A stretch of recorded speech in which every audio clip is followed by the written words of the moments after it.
All right, good morning, everyone. Welcome this morning. Welcome to the beginning of celebrating Advent season. We are going to look in Daniel, and believe it or not, this really is an Advent message from Daniel. And I'm going to read from Daniel chapter 7.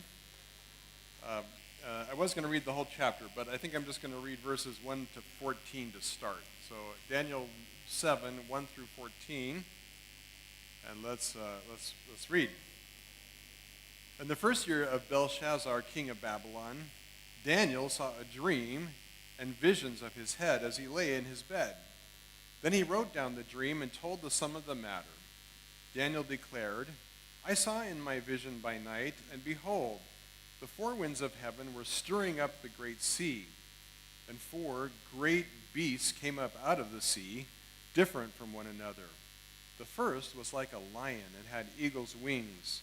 Then as I looked, its wings were plucked off, and it was lifted up from the ground and made to stand on 2 feet like a man, and the mind of a man was given to it. And behold, another beast, a second one like a bear. It was raised up on one side. It had 3 ribs in its mouth between its teeth, and it was told, Arise, devour much flesh. After this I looked, and behold, another, like a leopard, with 4 wings of a bird on its back. And the beast had 4 heads, and dominion was given to it. After this I saw in the night visions, and behold, a 4th beast, terrifying and dreadful and exceedingly strong. It had great iron teeth. It devoured, and it broke in pieces, and it stamped what was left with its feet. It was different from all the beasts that were before it, and it had 10 horns. I considered the horns, and behold, there came up among them another horn, a little one, before which 3 of the first horns were plucked up by the roots. And behold, on his horn were eyes, on this horn were eyes like the eyes of a man, and a mouth speaking great things. As I looked, thrones were placed, and the Ancient of Days took his seat. His clothing was white as snow, and the hair of his head like pure wool. His throne was fiery flames. Its wheels were burning fire. A stream of fire issued and came out from before him. 1,000,000 served him, and 10,000 times 10,000 stood before him. The court sat in judgment, and the books were opened. I looked then because of the sound of the great words that the horn was speaking. And as I looked, the beast was killed, and its body destroyed, and given over to be burned with fire. As for the rest of the beasts, their dominion was taken away, but their lives were prolonged for a season and a time.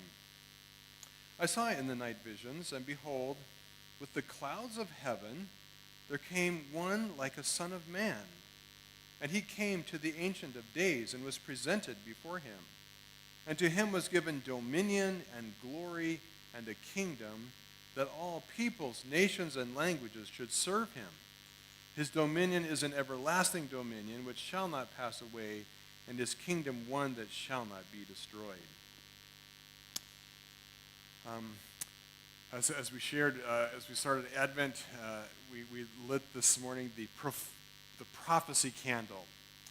And it's always a good place to start when we jump into Advent, to not jump in so much to the birth of Christ, but the prophetic announcement of Christ coming hundreds and even thousands of years before that Christmas day, right? The prophets all looked for a coming Messiah, and Daniel is no exception.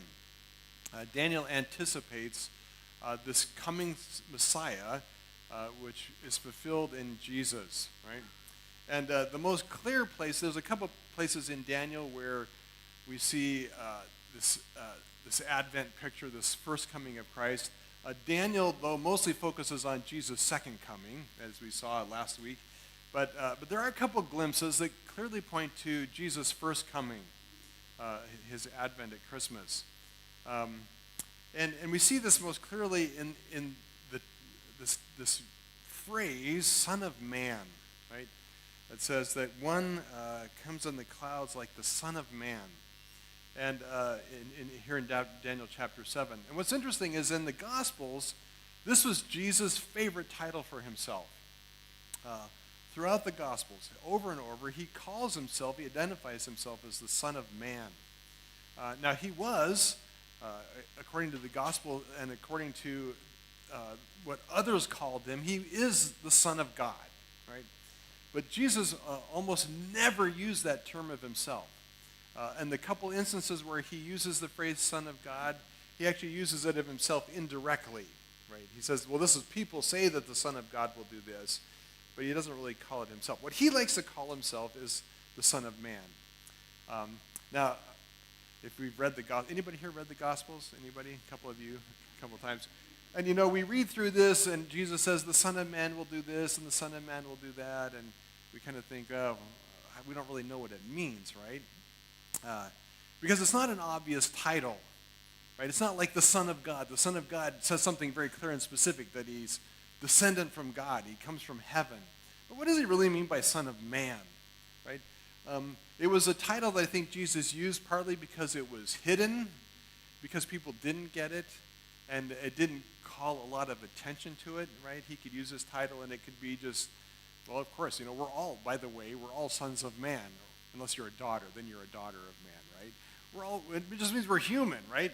And so it's kind of a generic term, and people didn't really get it. In John 12:34, it says, so the crowd answered Jesus and said, we have heard from the law that the Christ, the Messiah, remains forever. How can you say that the Son of Man must be lifted up? Who is the Son of Man? Right? They don't know. They're confused by what he means by this title and who this is. And mostly they miss the point altogether. So Jesus uses this as kind of a cryptic or secret way to code or to communicate some truth about himself, but it's not obvious, right? And unless you really know what's going on in Daniel chapter 7, you won't know what this means, right? So the reason I kind of took this out of order and I saved chapter 7 for today is because I want to introduce Advent with this, unpacking this idea of the Son of Man. Why did Jesus use that? And what did he mean by it, right? What was this significant? What was he trying to say about himself by using this title? Well, we'll get to that, but let's jump into the kind of the vision. Okay, Daniel's having another vision. This is his second vision. Now, we've been through the book, and so we've seen a lot of his visions, but this is actually the second one that he gets. And it says, Daniel declared, I saw in my vision by night, and behold, the four winds of heaven were stirring up the great sea. And four great beasts came up out of the sea, different from one another. Now, I want you to try to picture this. Now, I don't know, I'm a pretty visual person, and I don't know why. It doesn't say this in the text, but I picture a dark sea at night. Now, if you want to picture a sea in the daytime, go ahead.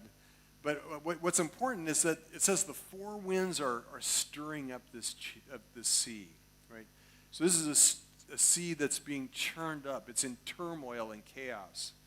And so you can picture out in the middle of the sea, maybe in the darkness, where the waves are breaking and crashing, and it's in turmoil. And the sea here really represents the world we live in, right? This is not a lovely, peaceful, calm day on the beach where the waves are gently rolling in. This is a sea that's in turmoil and chaos, right? It's a troubled sea. It is not a calm and peaceful sea. It is a sea that's being ripped one way and the other, right? And it really does describe the world we live in, right? We live in a world that's in turmoil, where there are wars and rumors of wars and conflicts and political tensions. Even countries that claim to be peaceful nations are really on the verge of civil war, if not with guns, certainly in terms of ideas and differences, huge differences, vast differences between how people see the world and how they think the world should be run. Right? We are living in this world that's in turmoil. And that's what the sea pictures, right? And I could go on with lots of illustrations, but I'll just invite you to just read the news, watch the news, right? And this describes it. And out of this scene, this turmoil, chaos, stirred up, troubled sea, comes these four beasts, right? Now, if you've been with us through the book of Daniel, the whole four thing should kind of be like, Daniel likes the number 4, right? It started in chapter 2 with his first Nebuchadnezzar's vision of this great statue. Remember his statue? And it represented 4 kingdoms, and it was made of 4 different kinds of metal, gold at the head all the way down to clay and iron at the feet. And so there's 4, right? 4 kingdoms. And of course, we just looked in chapters 10 through 12 with these 4 kings and kingdoms who come, right? And so a quick thinking person would think, wow, I wonder if these 4 beasts relate. Well, if you think that, you're right, right? It's the same, right? Same picture. This is kind of a theme through the book of Daniel. These 4 kings or kingdoms. And these 4 beasts are 4, it's in verse 17, the angel interprets it. He says, these 4 great beasts are 4 kings who shall arise out of the earth. And we talked about this at length. It's most likely Babylon, Medo-Persia, Greece, and Rome, or some version of an end times Rome. And so we're not going to unpack that. We've talked about that quite a bit at length. But what I really want to focus on from this vision is not so much who they are, but what they represent, right? Here they're given graphic images, right? And these are not images that would, like Daniel's having a dream, right? If you had a dream like this would not be a comfortable, peaceful dream. This would be more in the category of nightmare, right? Because even though 3 of the beasts are actual animals, they're twisted. They're not natural. They're terrifying and grotesque, right? Because they're bizarre, right? The first was like a lion. Okay, that's okay. And had eagle's wings. Oh, that's kind of okay. But it's not anything natural, right? But then the wings are plucked off. Kind of a gruesome sight, right? And he gets stood up to be like a man. It's weird, right? It's weird. And then it gets worse, right? The second vision is a bear. But it's raised up on one side. It's lopsided, right? It's this grotesque, deformed bear that's lopsided. But even better yet, he's sitting there with 3 ribs in his teeth, right? And these aren't ribs of a goat or a lamb. They're people ribs, right? And he's told, arise and devour flesh. Okay, now this is freaky, right? This is not a peaceful dream. This is a nightmare. This is a horrible creature, right? Then the third one, a leopard. Okay, a leopard's a little bit back to more normal. But this leopard has 4 wings of a bird on its back and 4 heads. Okay, again, not your normal creature you see at the zoo, right? It's creepy. It's freaky. It's not normal, right? And dominion was given to it. And then the last one is so bad it doesn't even look like any creature. It's just called a beast, right? It doesn't look like anything that Daniel could compare it to. It was terrifying, dreadful, and exceedingly strong. Great iron teeth, okay? I've seen some movies. I think there's a James Bond movie where this guy has iron teeth, right? It's creepy. It's creepy. Here's a bear, this monster, this beast with iron teeth. And the picture is that they can't be easily broken. They are made to crush, right? And it devoured, and it broke in pieces, and it stamped what was left with its feet. This is a horrible image. Okay, here's an image of this beast that comes along, and the first thing it does with its iron teeth is it bites your head off, right? And then, if that's not enough, it breaks what's left in pieces. But that's not even enough. Because after that, it takes and stamps with its feet what's left. Okay, so this is a picture of a terrifying creature that's out to crush and destroy everything, right? And it goes on that it had this freaky 10 horns, and one came along later that ripped up the first 3 horns, and it had eyes of a man and mouth speaking great things, okay? So this is a nightmare, right? What can be said? And so rather than talking about who they are, what I want to talk about is what they are like. And what Daniel's describing here, what this vision is describing, is that the kings and kingdoms of the earth are beastly, right? They are terrifying. They are monsters, right? And it pictures men who are kings, but men who have really been turned into beasts, devouring, dreadful, terrifying, breaking in pieces, right? These are not nice people. They are monsters, right? And that's what can be said of them. And they're monsters who are crushing people to gain power and dominion, right? This word dominion, it means to have power, authority, control over someone, right? To dominate somebody is to exercise great power over them and to control them. But it's important to see that this word dominion actually was first used in Genesis chapters 1 and 2 to describe God's purpose and call for humanity. Right? Genesis 1:26 says this, "Then God said, 'Let us make man in our image and after our likeness, and let them have dominion over the fish of the sea, and over the birds of the heavens, and over the livestock, and over all the earth, and over every creeping thing that creeps on earth.'" God created us and designed the world as a place where we would exercise dominion, right? But the dominion that God gave man in the garden in Genesis chapter 1 was not to crush and kill and destroy, right? But to be stewards of what God had created. Stewards of the garden, stewards of all the creatures, the animals, the birds, the fish, everything that he made. We were to, as rulers, to shepherd and care for this gift that God gave us. Right? That's what the original idea of dominion was to be. We had authority, we had power over creation, but we were to use that power for its good and its benefit, to shepherd and care for it. But here we see that humanity, instead of being shepherds who care for God's gift, have become wolves and monsters that devour and destroy. And that's, of course, we know is the effect of sin, right? When Adam and Eve turned away from God and went their own path, chose their own way, chose the path of sin,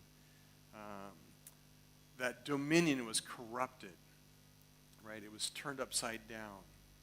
And so now, instead of using power as a tool to do good things, power becomes a goal and objective in itself, right? Power can be a good thing if it's used as a tool for a good purpose. Right? For example, one of the most raw and pure forms of power we have in our world today is electricity. Right? Electricity is just pure power, and it can have a lot of good purposes and functions. Right? I love that there's lights this morning, that I don't have to scream. You can actually hear me because it's power, right? It's picking up my voice and it's amplifying it with more power. Can we get more volume, please? No, just kidding. I want more volume, more power. Yeah, thanks. There we go. Power, right? It's a good thing, right? We use it as a tool for communication. It's what drives the information age. It's what makes it possible now to use AI and make up things that aren't even true. It's a great tool, right? Drives the information age, and now it even drives our cars as people are going to electric cars, right? So power can be a good tool, but it's not something we're to hoard or pile up for its own sake, right?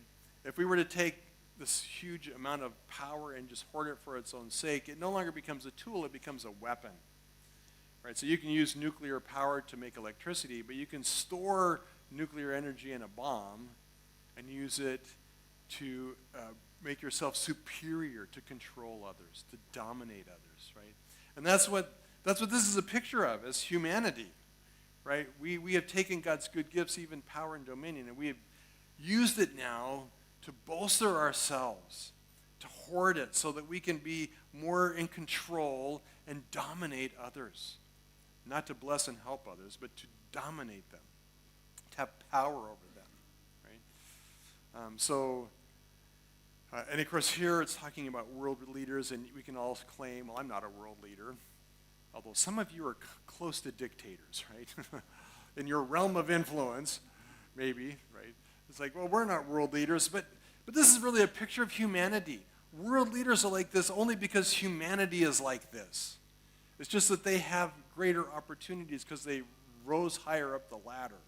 But this is who we are as people, right? We've been given this dominion to do good things, but we've turned it upside down. So parents have dominion over their children, right? Partly because they're just bigger, smarter, wiser.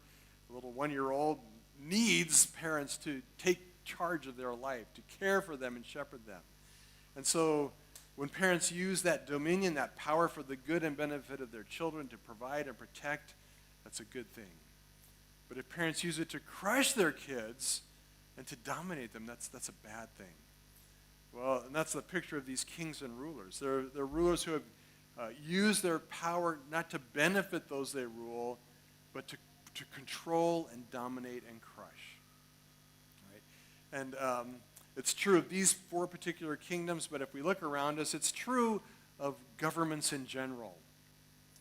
Right? Governments in general. I just heard this fascinating podcast called What Topples Democracy?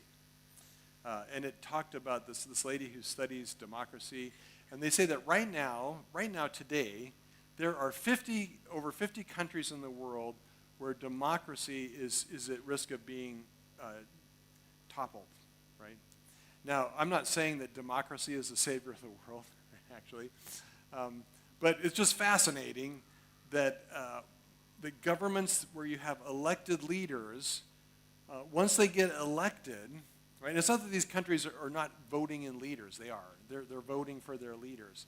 But what happens when these guys get in power, which, by the way, how do they get in power? Well, they make great promises. We're going to make your life better. We're going to save you, right? We're going to save you from those bad guys, right? And when they get in power by democratic process, what they then try to do is dismantle all the things that keep them from becoming dictators, keep them from having absolute control and power. In this podcast, I'll let you listen to it. It's interesting. They make the case that one of those 50 countries that right now is at huge risk of toppling democracy is what country? The United States. United States, right? Why? Because they're ditching the protections that keep rulers from taking over, right? And so I'll let you ponder that one, right?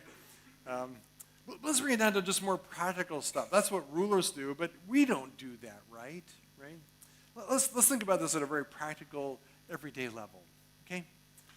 If you're married or if you have a roommate, what are the things that you argue about? Like the classic ones, I don't know if this is true anymore, but it used to be the classic things people would argue about. Which end of the toothpaste tube do you squeeze, right? Do you squeeze from the end or the middle? And that could be a real hot item in a marriage, right? Or which way do you put the toilet paper roll on, right? So the toilet paper comes off the front or off the back. Like, people argue about this. Well, why do people argue about this? Well, because it comes down to who gets to be in control, right? I want the world to work this way, and I want to get my way, right? Now, of course, we can argue about a lot of other things. Maybe the most hot topic that people argue about is money. Right? How do we spend our money? How do we use our money? But what's this really about? Do we really care that much about toilet paper? Or are we really concerned about control, power, right? Who gets to be in charge, right? In the bathroom or in the house or in our world, right? Now, of course, the higher one climbs in rank and power, the more that can be used to harm more and more people, right? So the picture here is of these world rulers who have used power and hoarded it to dominate and crush and control people. And the goal is to keep power, right? They're not using power as a tool. They're holding on to power, trying to get as much of it as possible, right? Because power becomes the goal in itself. And if you don't believe it, just again, look at the news. History is full of proof that the description of the beast and the monster is well-deserved of the human race, right? We have proved over and over again that we are capable of being monsters. And this picture is one that's not very hopeful for a better world. Like if you're hoping for world peace, right? I'm sorry to disappoint you, but Daniel's pretty clear that this is not going to happen. The world is never going to get better, right? We may have more technology. We may be able to live longer because we can cure more diseases or fix things. But humanity will never, as a group, get better. right? Because we are under the curse of sin and the fall, right? It has wrecked us. It has ruined us. We are not capable of better. Now, some of you will say, oh, yes, but there have been some very noble leaders. And maybe even today you can name some noble leaders, noble kings, noble prime ministers or heads of government. And that's true, right? There have been throughout history some very good presidents and prime ministers and kings. But there has never been a kingdom or nation that has such enduring and unchanging love and goodness. Okay, right? Name a nation that after decades and centuries could be characterized as always being a nation of love and goodwill. Right? Anybody have one? Anybody? Anybody? Right? No. Right? Because where good leaders may come along, peoples are terrible. Right? In the end, we are, as he describes here, we are beasts. We are monsters. Right? Being led by monsters. And of course it ends, and we talked about this last week, it climaxes with this one great ruler at the end, the most beastly of all, the Antichrist, who will ultimately trample. And he will bring his war not only against the world as he seeks to destroy everything, but specifically, it says in verse 25, he shall speak words against the Most High, and shall wear out the saints of the Most High, and shall think to change the times and the laws, and they shall be given into his hands for a time, times, and half a time. We talked about this a little bit last week, but it serves to say it again. The main goal of the beast, this final beast especially, is to put an end to worship, right? Putting an end to the times and the laws, probably reference to times of worship, the festival times of religious calendars, right? The goal is to destroy, but ultimately to destroy worship. And that's why, for us, worship needs to be something so important.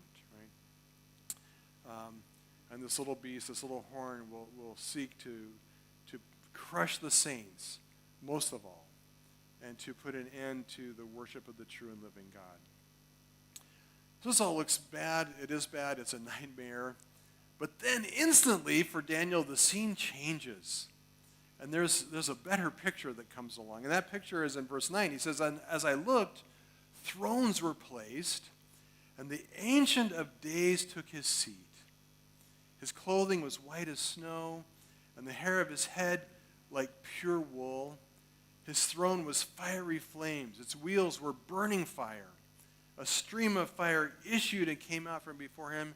1,000,000 served him, and 10,000 times 10,000 stood before him. The court sat in judgment. The books were opened." And the Ancient of Days cast the beast into the fire. Right? There's judgment, right? The description, the Ancient of Days, speaks obviously of one who's really old. Some people may think that of me, Ancient of Days. Somebody who's old, who's been around a long time. Of course, the Ancient of Days for God means eternal, right? And he's wearing white clothes, which is a picture of goodness, righteousness, and holiness. He's got this flowing mane of white hair, which again pictures age and wisdom. And these thrones are placed. And this is not your typical throne that's like a chair. This is actually a chariot throne, which in ancient times was not uncommon, where a king would judge not just on a throne, but from a chariot. And this is a chariot of fire, right? Its wheels are on fire. Flame is pouring out from before it, because it's a picture of judgment, right? And then finally it says that books were opened. So this Ancient of Days judges, but doesn't judge based on his opinion or whether he likes somebody or doesn't like somebody, but books are open, and in these books are recorded the actions of men and women, the actions of people. And he actually judges based on how these people have, what they have done. And ultimately, how they've treated other people, right? If they've been oppressive, if they use power to crush and dominate instead of to build up and to help, they will be judged, right? And so it says, then I looked, and because of the sound of the great words that the horn was speaking, so all this time as the thrones are set. This little horn is spewing his venom, speaking blasphemies against God. And as he's speaking his hate and his rage, it says, as I looked, the beast was killed. Boom. Judgment falls. The beast was killed, its body destroyed, and given over to be burned with fire. Just like that, it's done. Right? It's done. It says also in verse 24, as for the 10 horns, out of this kingdom 10 kings shall arise, and another shall arise after them. He shall be different from the former ones, and shall put down 3 kings. He shall speak words against the Most High, and shall wear out the saints of the Most High. Shall think to change the times and the laws. But verse 26, but the court shall sit in judgment, and his dominion shall be taken away to be consumed and destroyed to the end. In other words, utterly. Utterly, right? So God will come, he will sit, and he will judge the beasts. Right? He will judge all humanity. But ultimately, he will judge these evil rulers, every one of them. Not just these 4, but every king, every ruler, every governor, every prime minister will be judged before the judgment seat of God. But there's more. Then it says in verse 13, I saw in the night visions, and behold, with the clouds of heaven there came one like a son of man. There's our phrase we've been trying to get to for all this, right? One came like the Son of Man. And he came to the Ancient of Days and was presented before him. And to him was given dominion and glory and a kingdom, that all peoples, nations, and languages should serve him. His dominion is an everlasting dominion, which shall not pass away, and his kingdom one that shall not be destroyed. Okay, this is actually a picture. So the first scene is one of judgment, of a courtroom. But now that the king, the beast, the bad king has been destroyed, there's now a vacancy. Right? And so the second scene is a coronation scene, where the Son of Man is presented to the Ancient of Days, and he is presented with a kingdom. In fact, he's presented with all kingdoms, with ultimate dominion and authority forever and ever. Right? And in the 13 explains the vision. He says this way, as for me, Daniel, my spirit within me was anxious, and the visions of my head alarmed me. And I approached one of those who stood there and asked him the truth concerning all of this. So he told me and made known to me the interpretation of things. He said, these 4 great beasts are 4 kings who shall arise out of the earth, but the saints of the Most High shall receive the kingdom and possess the kingdom forever and ever. Right? In verse 26 we read again, the court shall sit in judgment, and the beast will be judged, and the kingdom and the dominion and the greatness of the kingdoms under the whole heaven shall be given to the people of the saints of the Most High, and his kingdom, that is the Son of Man's kingdom, shall be an everlasting kingdom. Right, so repeatedly we get this picture, this coronation, right? The Son of Man will be presented to the Ancient of Days, and he will get the kingdom. And this kingdom will not be destroyed. It will last forever. And if forever is not long enough, it says forever and ever. Okay, so trying to emphasize like forever. Like not just kind of a long time, but like forever and ever. You get the picture? Forever. Got that? Right. That's what he's trying to say. So it ends well, right? It ends good. And we get this picture of the Son of Man who reigns, right? So the question is what, and Jesus picked up on this title, right? Jesus said, he calls himself the Son of Man. What it is about the Son of Man that Jesus was communicating? Now we kind of got this picture, the vision. What did he mean by it?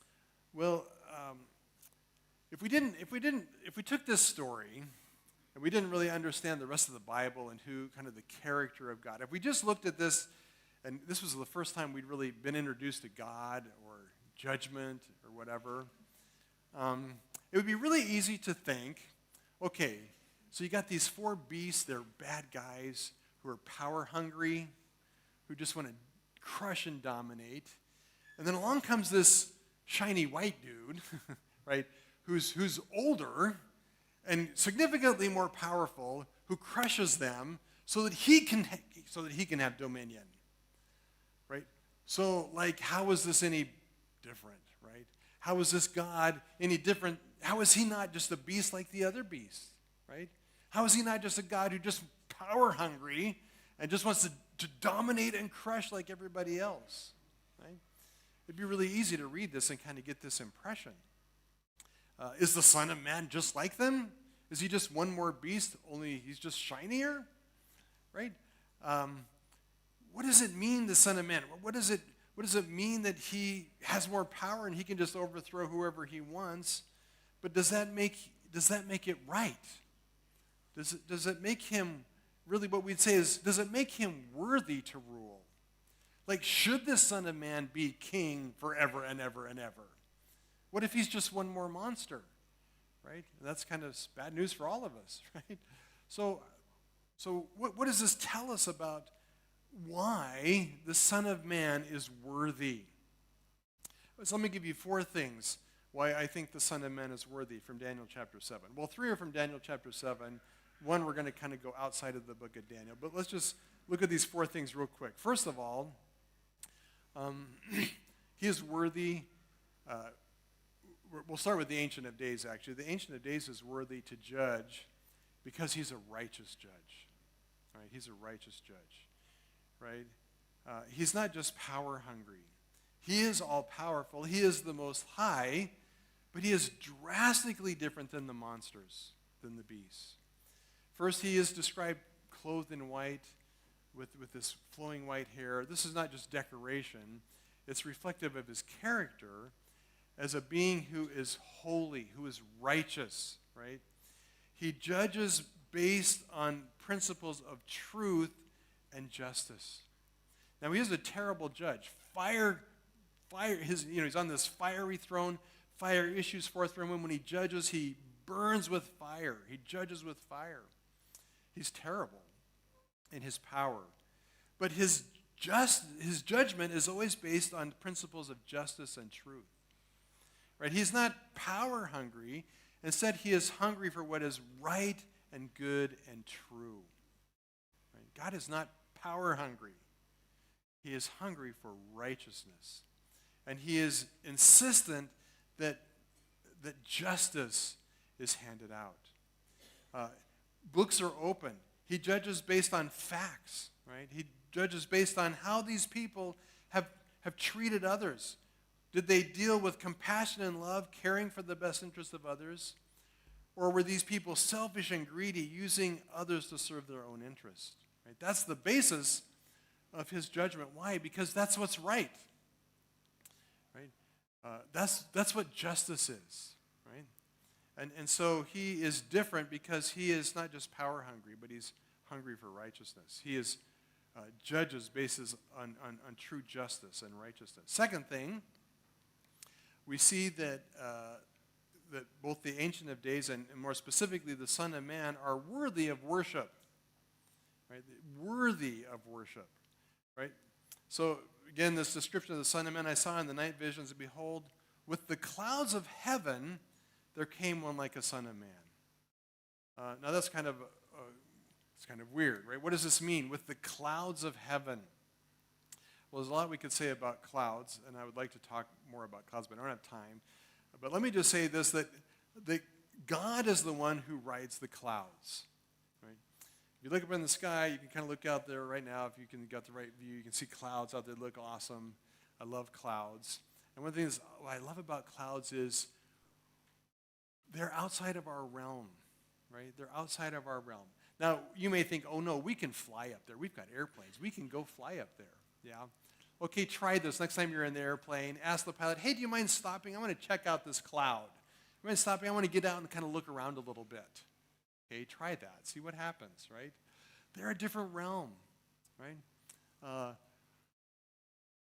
No one, like people are selling property all over. You know, you can buy a house, you can buy land, right? Is anybody selling clouds? Well, maybe somebody is, but is anybody buying them? Right? No. Why? Because we can't control them, right? They're beyond us. Even though we can see them, even though we can fly through them, they're outside of our realm of power, our realm of dominion. They are the dominion of God. And so God rides the clouds. They are his chariot. And when it says that the Son of Man comes on the clouds, it means he comes with God-like being and authority. Right? This is one, it's a way of describing that the Son of Man is God. Right? It's using language that would describe God, and the Son of Man comes as one who is God-like. Right? He comes as one who is divine, who is God, who is equal in every way to the Ancient of Days. Secondly, he also will be worshipped by peoples and nations and tongues. Right? It says in verse 13, I saw in the night vision, and behold, comes with the clouds of heaven, one like the Son of Man. He came to the Ancient of Days and was presented before him, and was given dominion and glory and a kingdom, so that all peoples, nations, and languages should serve or worship him. This word serve has this idea of worship. Right? He is worthy of worship. Nowhere in Scripture ever does Scripture say that we should worship a person. Right? David was king. He was to be honored. David was never to be worshipped. Solomon was glorious in his kingship. He was never to be worshipped. Right? Even the angels. Daniel has this experience, right? And some of the other prophets too, where they're so in awe of the angels, they bow down and they want to worship the angels. And even the angels go, no, don't worship us. There's only one worthy of worship, and that is who? God. Right? So we see that two things about the Son of Man. He comes with the nature and character and being of one who is God, and he is worshipped as God. Right? And so he is worthy because he is God. Right? He is one with God. He has the same nature and authority as the Ancient of Days. And so when Jesus uses this title, he is claiming to be God. Now, it went by most people. But if you understand Daniel 7, when Jesus said, I'm the Son of Man, he's not saying, I'm just some guy. He is saying, no, I'm one. In fact, he quotes this when he's before the scribes and Pharisees when he's on trial. He says, you will see the Son of Man coming in the clouds with glory. Okay? And that's why they killed him. They said, why do we need any more proof? This is blasphemy. He is claiming to be God. And that's why they sent him to the cross, right? So here's one question, though. How can one who is God be presented to the Ancient of Days? Right? If the Son of Man is God and the Ancient of Days is God, how's this possible, right? Well, of course, this is one of the Old Testament glimpses of the Trinity, right? People who say there's no Trinity in the Old Testament need to read Daniel, right? Because here's a clear picture of the Ancient of Days, the Father, who's sitting as judge, and the Son of Man who's presented before him as king, both sharing the divine nature, but they're two distinct persons. The Son of Man is not the Ancient of Days. The Ancient of Days is not the Son of Man. They are separate and distinct persons, but together they have the same nature, the same unity of being, same will and purpose and heart. They are together one true God. Okay, you understand that? One being, three persons. I don't understand it either, right? But it's true, right? And here's a glimpse of it in the Old Testament. So Jesus, when he uses this phrase, he's claiming deity. He's claiming to be the Messiah, the coming king who would receive this eternal kingdom, who by his holy divine nature is worthy, right? But if we stop there, we still haven't proved that this God is really that much different, that he's not just another bully like the rest, right? So the third thing, real quick, we see that this kingdom that's presented to the Son of Man is a kingdom that he gives away. Okay, this is remarkable, right? And I'll read these three real quick. We don't have a lot of time, but this is what it says. He says, he's presented to the Ancient of Days, and to him was given dominion and glory and a kingdom. Okay, so clearly the Son of Man is given the kingdom for all eternity. But then in the other two descriptions of this kingdom, notice what it says. In verse 17, these four great beasts are four kings who shall arise out of the earth. But the saints of the Most High shall receive the kingdom and possess the kingdom forever. You hear that? The saints of the Most High shall receive the kingdom and possess it forever. Not the Son of Man, but the saints, right? Verse 27, the greatness of the kingdoms of the whole earth shall be given to the people of the saints of the Most High. And his, that is the Son of Man's kingdom, shall be an everlasting kingdom. Right? This is amazing. The king and the saints are so connected, so united. He is so much for them that his kingdom is their kingdom. The kingdom he receives is the kingdom they receive. The dominion and power and glory that he has is their dominion, power, and glory. So this is not a king who's grabbing power to crush people underfoot. Rather, he is receiving a kingdom to share it with the saints. Right? So different than the beast. So different. Right? He's nothing like them. But last and finally, most importantly of all, the fourth reason that the Son of Man is worthy is really in the title Son of Man. What did Son of Man actually mean?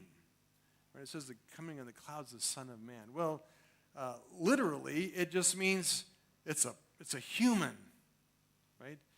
One commentator says this: the effect of the idiom is to intensify the quality in question, so that Son of Man lays stress on his humanity. Okay, what's shocking about this is that after describing these kings who were so horrible that they were beasts, you would expect that God would say, never again am I letting people, a human being, a man, touch this dominion, because they just wreck it. Right? I'm pulling back, and the deal's off. I'm not letting people take charge anymore. But instead it says, one like the Son of Man. Right? And it's this picture of Jesus in his humanity. He is called the Son of Man because not only is he fully God, but he is fully human. Right? And that's what the incarnation means, right? The incarnation means John 1. In the beginning was the Word, and the Word was God, and the Word was with God. He was in the beginning with God, and the Word became flesh and dwelt among us. Right? That's the incarnation. God took on human flesh. He became a person, right? And this is who is worthy to receive the kingdom. Why is he worthy? Two things. First of all, he is worthy because this dominion was originally given to man in creation. We saw that in Genesis 1, right? It is our right to have this dominion, even though we messed it up, right? God designed the world so that we would rule. And we ruined it. We have turned it upside down. Sin has turned us into beasts who destroy everything, if not individually, then certainly corporately as a race.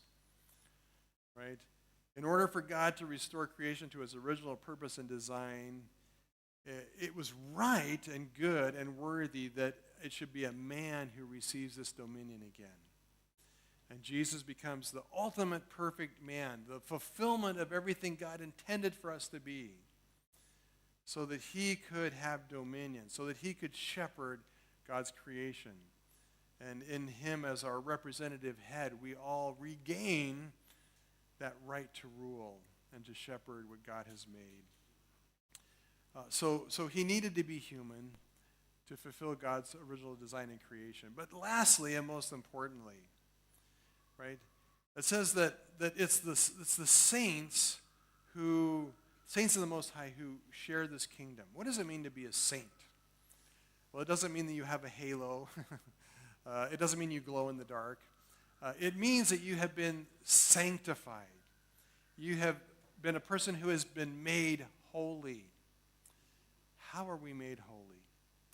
Well, we know from, and again, this is jumping outside of the book of Daniel, but we know from the Gospels and from the New Testament that we are made holy by the blood of Christ. Right? Jesus became human ultimately so he could go to the cross and there die in our place and take the physical punishment of sin that was possible only as a man. Right? And so, let me just read as we close from Revelation chapter 5. And we're going to take communion in just a minute. And as we prepare for communion, just let me read from Revelation chapter 5 why the Son is worthy. And I saw a mighty angel proclaiming with a loud voice, "Who is worthy to open the scroll and break its seals?" And no one in heaven or on earth or under the earth was able to open the scroll or to look into it. And I began to weep loudly because no one was found worthy to open the scroll or to look into it. And one of the elders said to me, "Weep no more. Behold, the Lion of the tribe of Judah, the Root of David, has conquered so that he can open the scroll and its 7 seals." And they sang a new song, saying, "Worthy are you to take the scroll and to open its seals. For you were slain, and by your blood you ransomed people for God from every tribe and language and people and nation. And you have made them a kingdom and a priest to our God, and they shall reign on earth."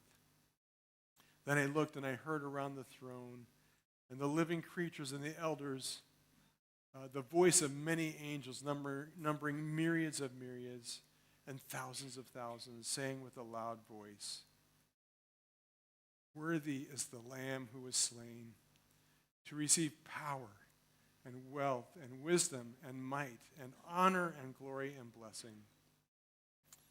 And I heard every creature in heaven and on earth and under the earth and in the sea and all that is in them saying, "To him who sits on the throne and to the Lamb be blessing and honor and glory forever and ever.